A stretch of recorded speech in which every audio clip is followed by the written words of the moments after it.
Okay. Gee, you should be able to hear me now. TikTok should be able to hear, and Instagram should be able to hear. All right. Hi, everybody. There.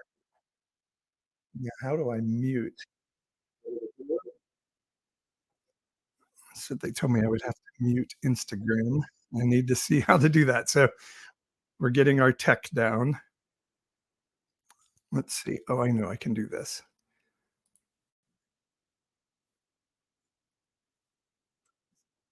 Still figuring out my tech in 2022. How do I do that? Oh, there we go. I can do that. Okay. So now all of you should be able to hear me and I should have no feedback. And here we go. Guy, can you hear me now? Alex from Brisbane, Australia. Hopefully you can hear. And I still am hearing Instagram. There we go. So let me know if you guys can hear me on Facebook and YouTube. Okay, got me now. All right, let me know where you're joining from on TikTok. We're going to talk today about why is it so difficult for right wingers and particularly right wing Christians to come up with an answer for the cause of the Civil War. And we'll talk about that. Is Jesus coming? Is the rapture going to happen in 2024? Hi, Salem, Oregon, with Anarchy Monroe on TikTok. And just a little bit about how I'm seeing sort of a time of post deconstruction here in 2024. So let's start with the Civil War and this topic. I would love to hear you chime in on it. Let me know where you guys are coming in and joining me from.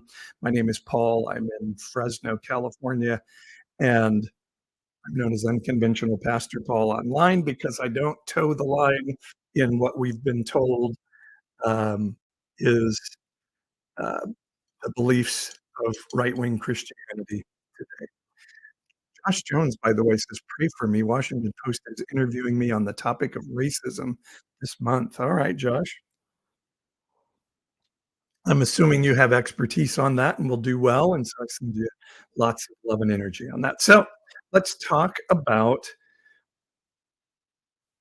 um, the Civil War. And Nikki Haley was asked to tell what caused the Civil War, and she struggled with an answer. And so let me show you on TikTok. You'll not be able to see this, but the other platforms you'll be able to see and hear what Nikki Haley had to say when asked about the Civil War. What was the cause of the United States Civil War?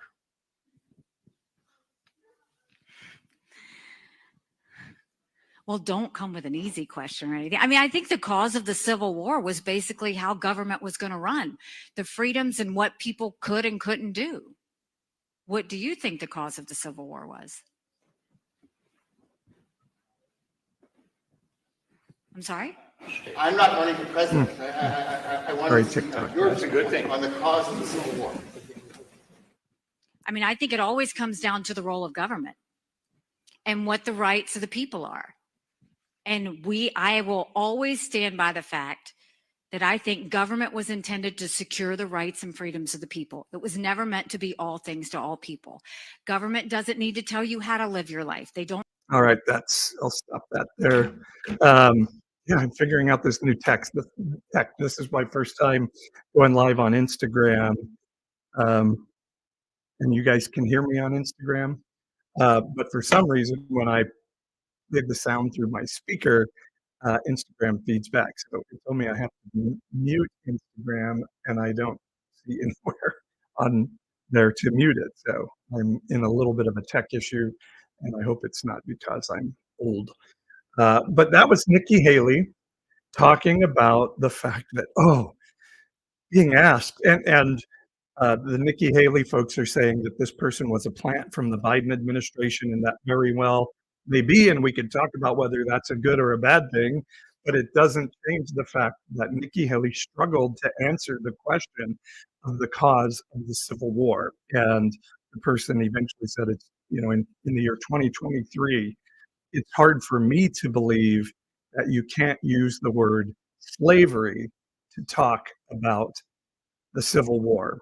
And I've heard this from many of my right-wing friends, oh, it's states' rights, states' rights. And that's why we can still do the Confederate flag. But even if it was a plan from the Biden administration, it was a smart one because it just plays up this fact that a former governor of South Carolina, as Nikki Haley is, a smart, intelligent, uh, thoughtful, and I think basically good-hearted person who really wants to be in charge and have power, cannot just say, hey, yes, the Civil War is about the sin of our nation, slavery. And even if you try to argue, no, it's about states' rights. Um, states' rights to do what? At the time, it was the states' rights to do ownership of other human beings, period. And how can you not be able to say that in 2023? And I think that's because when you are a Republican candidate for office, you are dealing with a base of people who absolutely are unwilling to hear honest answers about the history of our country, about the sin of uh, manifest destiny at running over the indigenous peoples of North America because God wanted us to make this a great country. The sin of slavery that we did decades longer, far longer than almost the whole rest of the world that had long stopped slavery before um, the United States finally did at the end of the Civil War. And even the sin of our systemic problems that continue to today. And it's interesting to me that right-wing Christian people would say, well, we don't want our kids to feel guilty about racism, it's slavery, something they had nothing to do. But those same Christian people will say, oh, and by the way, you're a sinner because some guy ate a piece of fruit 6,000 years ago. So it's quite another hypocritical moment in the belief system. But and I see somebody on here disagreeing with me on TikTok about the fact that the Civil War was at its heart about the rights of states to say, in our state, you can own other human beings. And if you don't agree with me, how about Abraham Lincoln? What do you think? Do you think we should listen to his opinion on the idea? Because don't Republicans on a regular basis say, well, we're the party of Lincoln? So maybe Abraham Lincoln's thoughts on the subject should be important to us. And I was going to show it to you if I can find it here. There it is. So this is, you won't see this on TikTok, but the rest of the platforms you can. Lincoln's second inaugural address. So Abraham Lincoln allowed an election to take place in the middle of a civil war because, unlike the party that he birthed today, he thought the elections were important and the people voting and electing the leaders was an important thing. And so he wins the election at the surprise of many. And now at his second inaugural address, while the Civil War continues on, tells what the issue was. And I'm just going to read it to you here, and I hope this, because I just think this is really important. I'm not going to read the whole speech, but a chunk of it here. This is Abraham Lincoln at his second inaugural address. Says 1/8 of the whole population were colored slaves, and I'm sorry to use that term, but I'm just quoting his speech. Colored slaves not distributed generally over the Union, but locally in the southern part of it. These slaves constituted a peculiar and powerful interest. All um, knew that this interest was somehow the cause of the war. So, right there, Abraham Lincoln is saying, we all know this war is about slavery and the ability to own people. Then he said something interesting. To strengthen, perpetuate, and extend this interest was the object for which the insurgents would rend the Union even by war, while the government claimed no right to do more than restrict the territorial enlargement of it. So Lincoln is saying the North simply didn't want to add any more slavery across the country and just hold it in the South, but that was not acceptable to the South. And so he talks about how nobody really wanted to go to war. But then he says both sides read the same Bible and pray to the same God, and each invokes God's aid against the other. It may seem strange, says Abraham Lincoln, that any man should dare ask a just God's assistance in wringing their bread from the sweat of other men's faces, but let us not judge.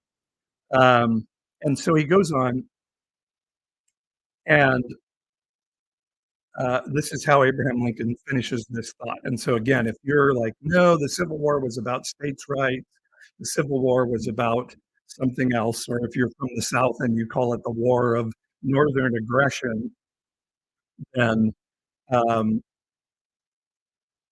this is what Abraham Lincoln says about it. If we shall suppose that American slavery is one of those offenses which in the providence of God must needs come, but which shall we discern therein any departure from the divine attributes? Basically, he says, we do pray that this war may speedily pass away, yet if God wills, that it continue until all the wealth piled up by the bondsman's 250 years of unrequited toil shall be sunk, and until every drop of blood drawn with the lash shall be paid by another drawn with the sword, as was said 3,000 years ago. So still it must be said, the judgments of the Lord are true and righteous altogether. So it's not me saying the Civil War is about slavery on my own. It's not Chris Christie who said the reason Nikki Haley can't answer the question honestly and clearly about the Civil War is because her base will never elect her.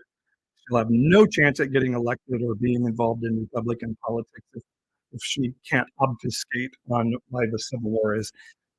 It is Abraham Lincoln in the middle of the Civil War in his second inaugural address, who not only says this war is about slavery and we all know it, he says, and it's going to go as long as it takes to take away all the money we gained through slavery and to spill blood on the battlefield equal to every last drop of blood that was drawn at the lash of the slave owners.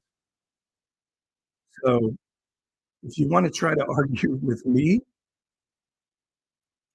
that the Civil War was not about slavery, then you're going to have to argue with Abraham Lincoln, who said very clearly in his second inaugural address, the Civil War was about slavery. And he says in his second inaugural address, we all know it. We all know this is about slavery in the South and the South's goal to continue to be able to own other human beings. And Chris Christie also said it very clearly that the reason Nikki Haley cannot just say, oh, yeah, slavery is at the heart of the Civil War. Sorry, let me stop shooting. Is because the base of the Republican Party no longer allows there to be truth and true discussion about the racial history of our country and the sins of our country from the very start of taking the land away from the indigenous people and claiming manifest destiny of trying to force anyone who was non-Christian Euro white to become that, not only in our own borders, but wherever we found influence. And surely the long history of slave ownership and of stealing people from their homelands that we did well beyond other nations when it had stopped in many other nations. And finally, to our battle against inclusion of civil rights in the past, of redlining, of doing the things that are so much a part of why we have systemic poverty and systemic issues in our law enforcement. And again, uh, hard to believe that there are people who disagree that that is going on today when, in fact, just here's one stat, and I may not uh, quote this absolutely 100% perfect, but it's the spirit. I believe the statistics are something to the effect of uh, uh, the entire black population of America is 1 out of 13 Americans. I think that's correct. Yet 1/3 of the prison population of America are black men, and so either to acknowledge that stat, you have to say, well, there's just something wrong in certain races that they just don't value law and order like the rest of us. They just don't value family like the rest of us do. Um, they just don't have value for property, or you have to say something is wrong in the system that's causing these things to happen. And right-wing Christians would say, you can't do that CRT stuff. You are telling our children that they need to be guilty for who they are. And that's wrong. And then those same kids go to Sunday school, and that same person is a Sunday school teacher, and they'll say, you're a sinner. And you know why? Because some guy named Adam ate a piece of fruit 6,000 years ago. So deal with it. You have to be in our religious sect because that fruit was eaten. So I'm highlighting this out and being somewhat facetious about it for a really important reason. I think the two-party system in the United States is proving to not work, and it needs to be changed. But it is the system that we have right now. And a big problem with the two-party system today is we have one party that's absolutely untenable. I don't understand how a reasonable, thoughtful American can still claim to still say to be Republican, and I'm following what God has told me to follow. It doesn't make any sense. We need two viable, smart parties. And I grew up Republican, and for a lot of reasons it was indoctrination. But I also still believe there is potential in a two-party system. And again, I think we need more than two parties now. I just think uh, gerrymandering and all of the things that we do make the two-party system just not work for human beings. But when it's the system we have, we need two viable, thinking, open-hearted parties. And we have one party right now that is absolutely opposed to those things: thoughtfulness, human caring. Um, and so Nikki Haley cannot be honest about the racial history of America, because she then would have zero chance. She pretty much has zero chance of being the president right now, but she would have absolutely zero chance uh, of winning by being honest and saying, yeah, I'm from South Carolina. We started the war, and yes, it was about our desire to continue to own people. Hi, Rosie. Good to see you. That's an interesting comment on TikTok. Gorgeous You says, as a person of color, I believe the system is broken, narcissism is rampant, and gaslighting is rampant. gaslighting something. I'm not sure what the gaslighting part of that was, but Linda on Facebook says, "I'm Canadian and could have answered that Civil War question better than Ms. Haley." Oh, gaslighting is out of control. Okay,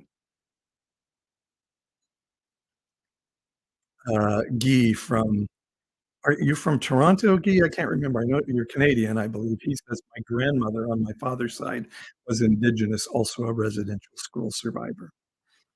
Yeah, and so we need people on both sides of the aisle saying, "Listen, listen, it's not anti-patriotic to be absolutely honest with where we are and what our history is. When we truly love something and we're powerful in our identity, we're able to say, you know, we could be better and we need to be honest about where we've been and who we are." So I'm not gonna strike on that. Those are my thoughts about the Civil War. I would love to hear your thoughts on that. Hi, Holly from West Virginia. Good to see you. Gaslighting and outright lying are out of control in the Republican Party, says Royal Angel Creation. All right, very good. Um, Dean says, "I think this statement from Nikki Haley is evidence that if Republicans take control, American history will change." Yeah, yeah. I think Nikki Haley cannot answer that question correctly. Michael says, "Trump's coming back, get ready." And that leads me to my next topic because I hear everywhere that Jesus is coming back in 2024. So it'll be the rapture of Christians with Jesus coming in 2024 and the rapture of MAGA as their Messiah. Donald Trump is coming back in 2024, according to them. Um, I have heard this is the year. Look at everything happening in the world. This has to be the year that Jesus is coming back. Every year I've been alive, 58 years. This is the year. So let me tell you one thing I'm pretty sure of. In 2024, Jesus ain't coming soon. He ain't coming morning or night or noon. The rapture is simply not a part of the Bible. There are two passages that have been interpreted to mean the rapture of some version, um, and neither of them actually mean that. Don't don't allow yourself to be duped by politicians, by bad uh, theology, or any of these things. And I posted a Happy New Year note today on my social media platforms that Jesus said, "Love your enemies."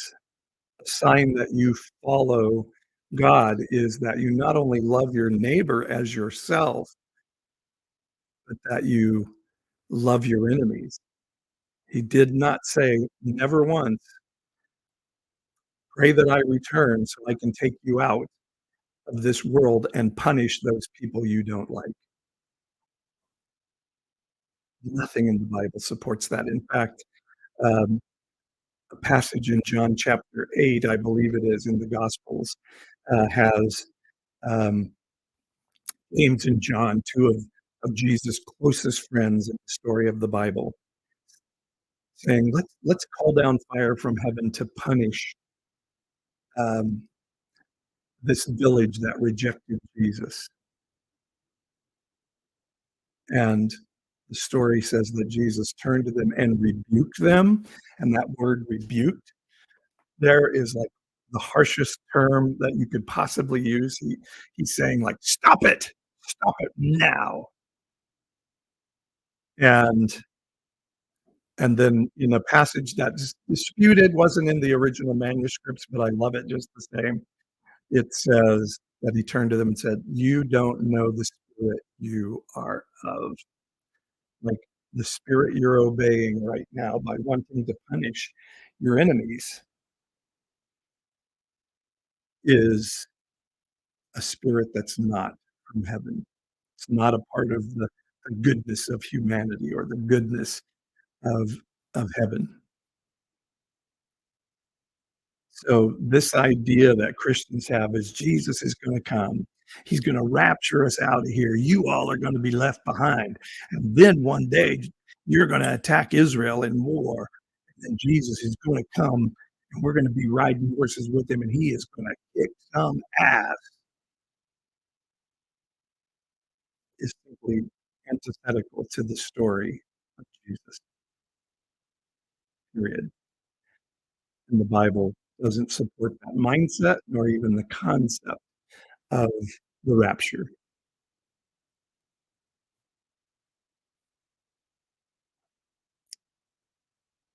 There is a rapture in flaming fire, says Paul Allen Bach. I mean, I guess if that's what you want to think, an omnipotent, omniscient, all loving, all just Father in heaven is just itching to set his children on fire if they don't worship him for everything good that happens in their life and never blame him for anything bad. Okay. If, that, if that's the God you want to believe in because you believe that's a God you can manipulate to hate the people you hate, knock yourself out, I guess. You be you, but don't try to tell me that story makes sense.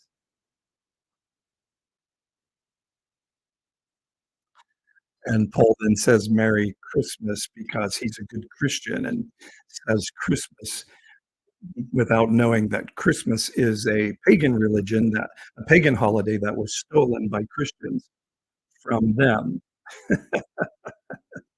I, I don't think Christians are aware that they celebrate a pagan holiday, that Christmas trees, and pretty much all of the symbols, gift giving, and all of those things were symbols of non Christian worship that Christians have tried to abscond because the Catholic Church still needed people to come to church on Christmas. And um, the Puritans, who were the forerunners to the right wing evangelicals of today, even outlawed Christmas because they believed it was not a tradition to be celebrated by followers of God. And so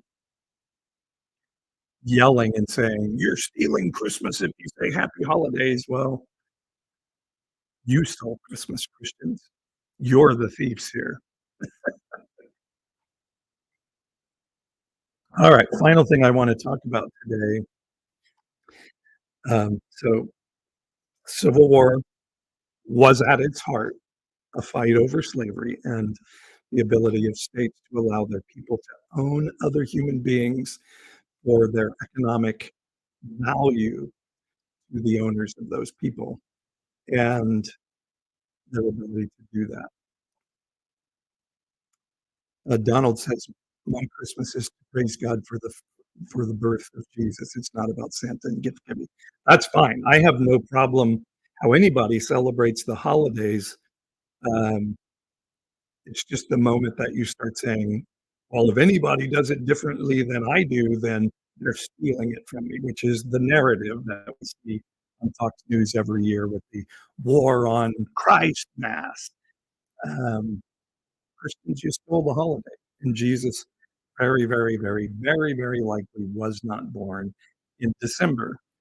Um, Jesus' birth is only mentioned in 2 Gospels, not all 4, and is never talked about again ever in any of the writings that we call the canon of Scripture. So Christians lose their mind over Jesus is going to be pissed if you don't say Christ Mass. Um, but Jesus never once mentioned his own birth ever as to be celebrated. So, but I hope you had a good holiday, whatever holiday you celebrated and how you celebrated it. And if you want to celebrate it as the birthday of Jesus and do as my family did and sing happy birthday to Jesus, I have no problem with that. It's just the second you start saying, well, if you're not celebrating it the way I do, then you're stealing it from me. Um, that that is just that privileged space of equality for others means oppression for me, and it's just an antichrist way to live. Um, so finally, I would love to get some input from you all on this one. I'm feeling, and of course we feel, um, New Year's is always a good time for shift and transferring.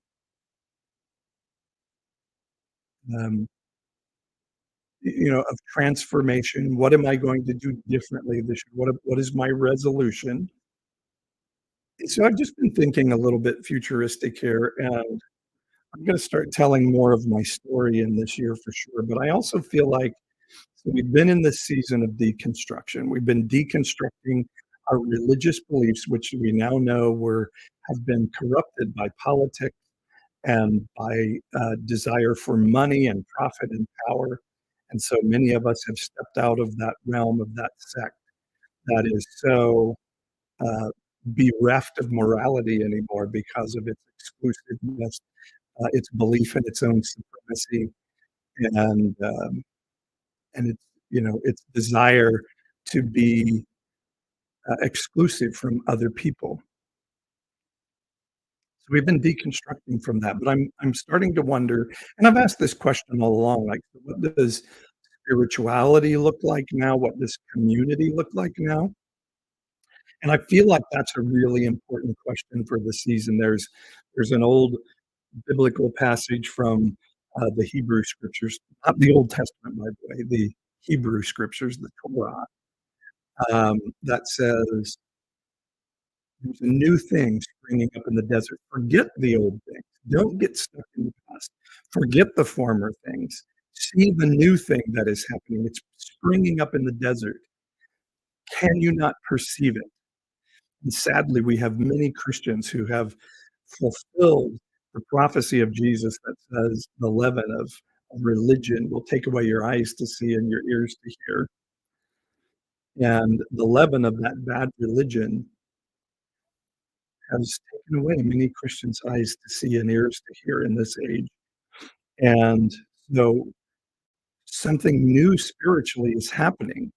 I'm talking to people all over the world. I just had a moment to have coffee with a new friend from New Zealand, and New Zealand is experiencing this dividing line of extremist right-wing politics and people on the other side saying that none of that looks like Jesus to me, and running far, far away from it. So the question is, what does spirituality look like beyond deconstruction? I would love to hear from you. What does spirituality look like for you in 2024? I know for one, I think the time of exclusive religion that says everybody in my religious sect who believes like me is going to heaven, and everybody who believes differently is going to be set on fire by their loving Father who sits on a throne and demands worship and is jealous if anybody has anything good that happens and they don't thank God for it, while never blaming God for anything bad that happens. So if that religion is gone, what does spirituality look like for you? I mean, you go, full atheist, or are you looking other ways? On TikTok, Do Better, Be Better says, "I haven't seen you in months. You are beautiful and a great role model. Love to you and yours. Thank you." That's so kind. Then he says, "I wish we could all just get along." So yes, I am really, I'm certainly more critical of Western Christianity than other religions because they're my people, and they've clearly prostituted themselves out to political thought and a political party. Hey, Therapies, how are you, dear? Good to see you. But any religion that says we are the only ones that are right and everybody else is wrong, I'm against it, because that is a man-made concept. Religion that draws people to community, and they say, hey, in our community, we're going to have these values together. We're not going to do this, that, or the other thing. You have every right to do that. But to then say, and if you don't follow our community narrative, then you're going to hell.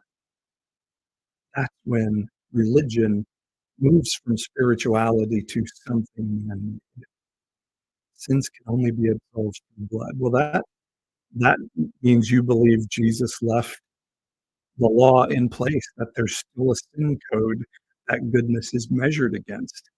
Jesus said, it's finished. Now it's not about law anymore, it's about relationship. He said, you say, don't commit adultery. But I say, if you look on a woman with lust in your heart, you've already committed adultery. So Jesus wasn't saying, here's a new rule, and it's a harder one than the rule you had before. What he's saying is, now know what's what you should be doing and what you should not be doing are now measured in relationship rather than a rule book. The Bible is not a rule book. And Jesus said he came to get rid of the bondage of the rule book.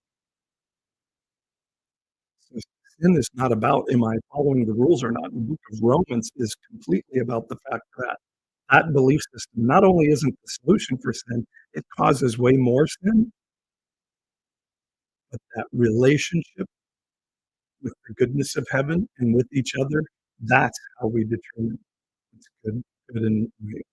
Stop blaming Republicans, stop blaming the right. Well, when they stop doing what they're doing, I will stop blaming them. But in the meantime, I'm going to blame them for what they're doing, which is destroying people's lives, carrying on a theology and trying to put it into civil code, a theology that literally causes people to harm themselves without, and Republicans are completely unwilling to listen to the fact that they're following bad theology, bad science, and really they're just doing it to pander to an extreme wing of humanity and inculcating that extreme wing into more extremeness. So that's it. James says, what the hell is Joe Biden doing? I don't worship Joe Biden the way you worship Donald Trump, so I don't feel the need to defend Joe Biden. But Joe Biden, like many presidents, is doing some good things and doing some things I wish he wouldn't do. So Catherine says, when the left stops teaching kids immorality against their faith in school. So you don't think your belief system, that children should ever have their belief system challenged, that they should only believe what they're told and never, ever be given another viewpoint in school or anywhere else. And you want to have schools that inculcate not only Christian faith, but American history that's twisted and whitewashed, literally whitewashed. Come on. The hypocrisy of that belief system is beyond the pale. And you know what sin Jesus castigated people for more than any other? Hypocrisy. Happy New Year to you.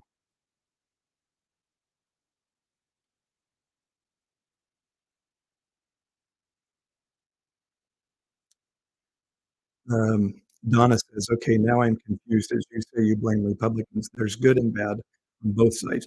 Right now, there's very little good on the Republican side of the aisle. And this, I want to be in the holy middle. I'm good. Like, I'm not going to be honest about either side.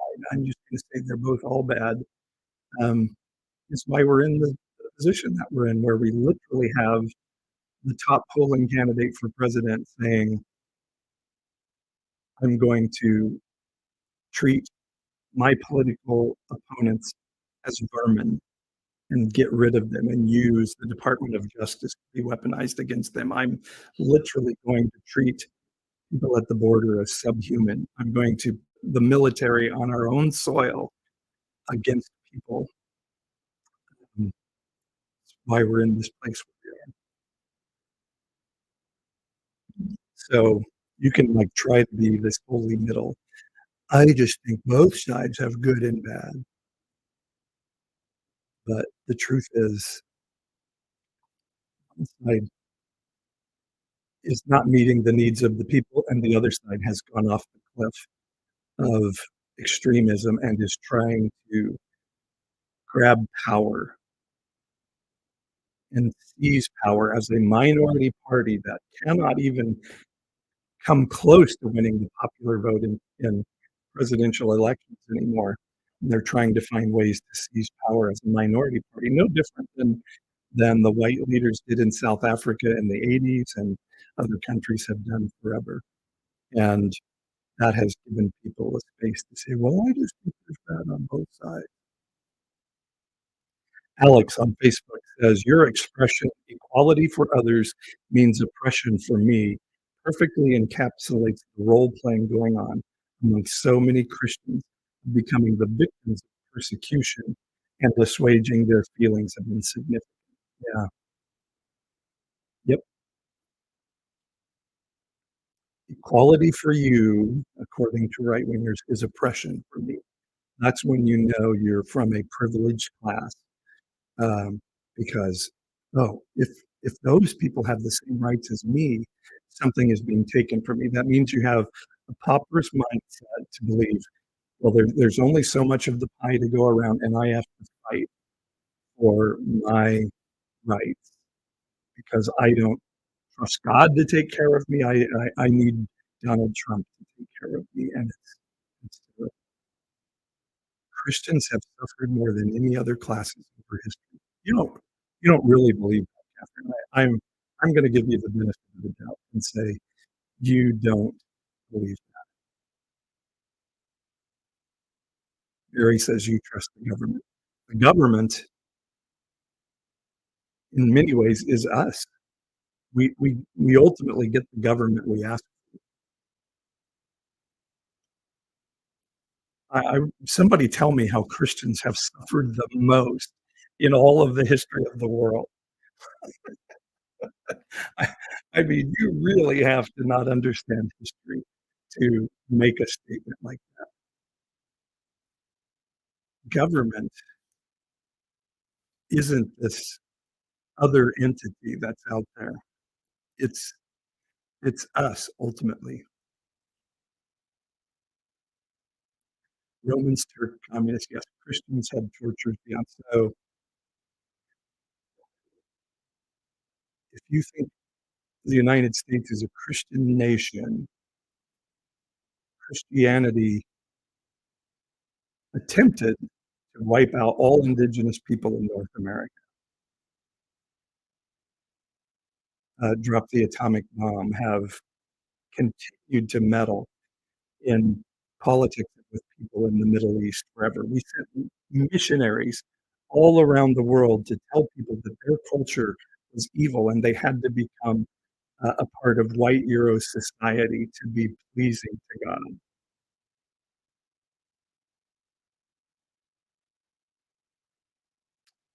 Yeah, okay.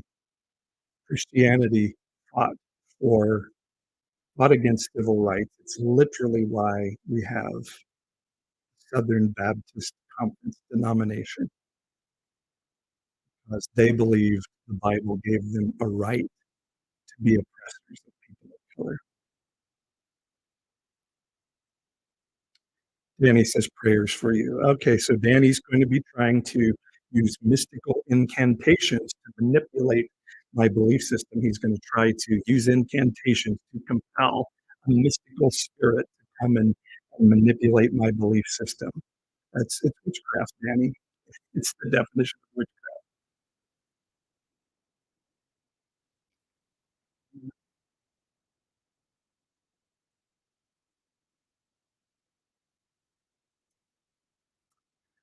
It, you know what's really sad in all of this is how my right wing Christian friends just are so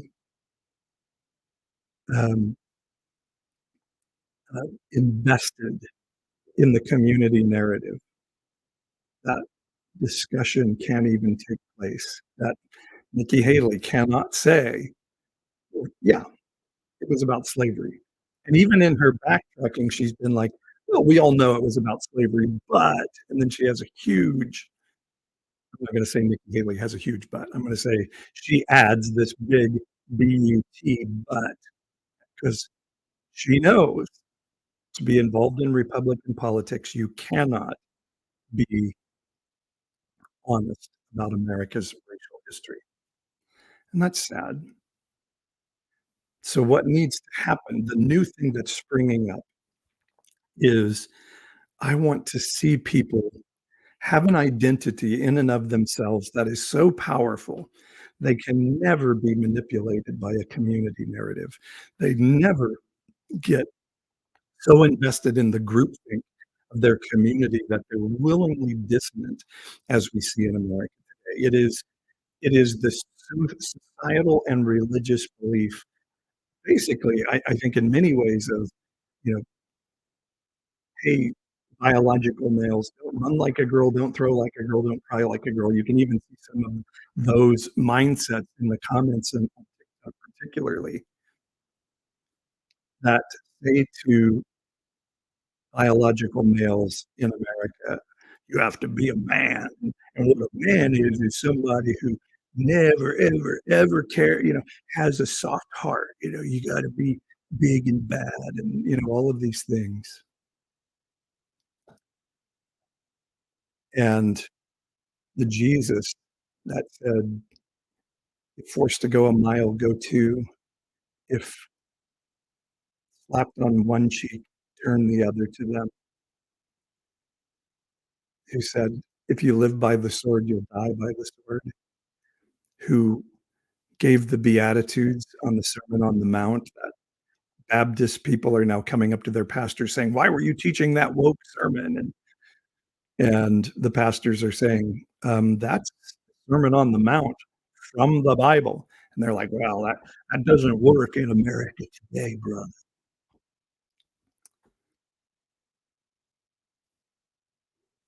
That's why Christianity is shrinking at an all-time record rate. And I think that's good. We saw in the time of Jeremiah that Jeremiah said, hey, we've lost our compass. We're going to be taken over by Babylon. And every other prophet is, no, we're too important to God. God wants to make our country great again. Babylon's not going to be able to take us over. And Jeremiah was like, don't listen to those guys. They're not hearing from heaven. We are going to be ransacked because we've lost our way. Then there was Jesus, who his disciples said, wow, look at this temple. Isn't this amazing? And Jesus said, nah, not one stone of that thing's going to be left on another. He said, if a tree doesn't bear good fruit, you cut it off at the roots and throw it in the fire.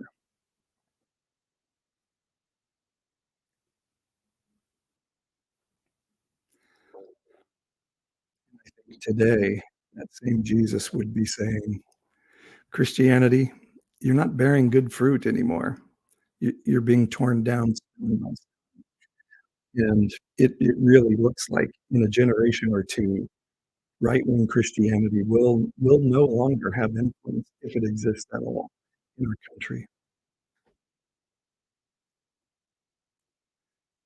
And I'm offering, particularly right-wing Christians, get back to where Jesus said the word saved in the New Testament is the Greek word sozo. It doesn't mean say a magic prayer and go to heaven.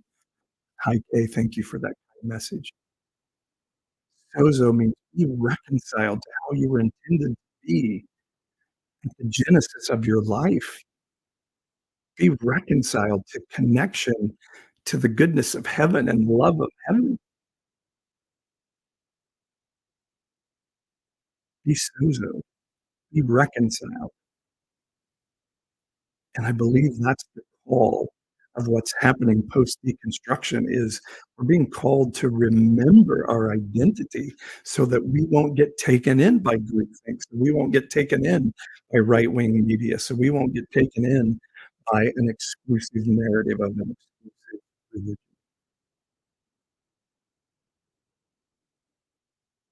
So that's my blessing for you as we go into 2024, that your need to demonize people, to hate trans people, hate queer people because you've been told the Bible says something that it doesn't say, and even if it did, it's such a minor point in it. I'm asking, why do you care so much? When Jesus, if he said anything about queerness at all, it would be in 2 statements. Jesus never once said, "Oh, homosexuality is wrong, and we all know that, and we hate it more than anything else." No, Jesus never said that. Never said anything even vaguely like that, but he did say, "You know, those eunuchs, those effeminate men who aren't you know, who aren't procreating that you make fun of, guys, here's a hard teaching. Some of them were born that way." And I have people all the time say, "No, a eunuch is somebody with, a physical anomaly in their testicles." And I'm like, "Okay, so then why did Jesus say that's a hard teaching that some are born that?" That's not a hard teaching at all. We all can agree there are some people born with physical anomalies. That's not a hard teaching. Why did Jesus need to say this is a hard teaching? Some eunuchs are born that way, because there was a socialization to hate anybody that didn't fit the community narrative. And he's saying, here's a hard teaching. Some of them were made that way by God. That would be one of the only times Jesus said anything about queerness. And number 2 would be when he said of religious people that he called hypocrites and whitewashed tombs, he said, "Sodom's gonna have a better judgment day than you. Judgment day will be easier for Sodom than for you guys. You're on the wrong side of history." Hi, Sean. Thank you guys for the likes and the shares. I'm going to be sharing a lot more of my story this year, so make sure you like and follow on YouTube and TikTok and Facebook, and sharing my story in a way that is to say, religion hammered me for decades in my life, with people saying things like Thor says here, "You are living in sin, Paul," because Thor has been taught bad theology and doesn't understand the idea of what sin is. The New Testament, he is from a cherry-picked religion that says, "Oh, we'll pull from the Old Testament to define our religion today when it fits our narrative, and when it doesn't, we'll act like that verse isn't there." And that's Christianity today, totally ignoring Jesus' commands to prove that you're godly by loving your enemies, proving that you're godly by sitting with the people your religious friends would say, "You shouldn't be sitting with those people." If you're not losing your reputation amongst your religious friends by sitting with people they don't think you should be sitting with, you are not looking like Jesus in your life. When you have a strong identity, you can stand and have people saying things like these Christian comments on TikTok and just say, I know they're blind. They're blinded by bad theology. It doesn't harm me what they say because I'm powerful in my identity."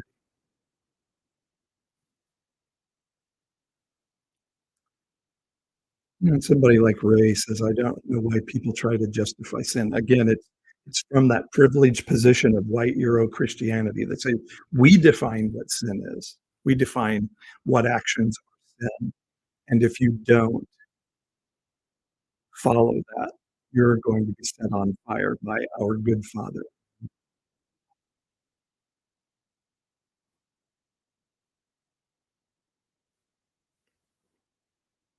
So it's a lie that you have to be John Wayne masculine to be godly. It's just simply not in the Bible.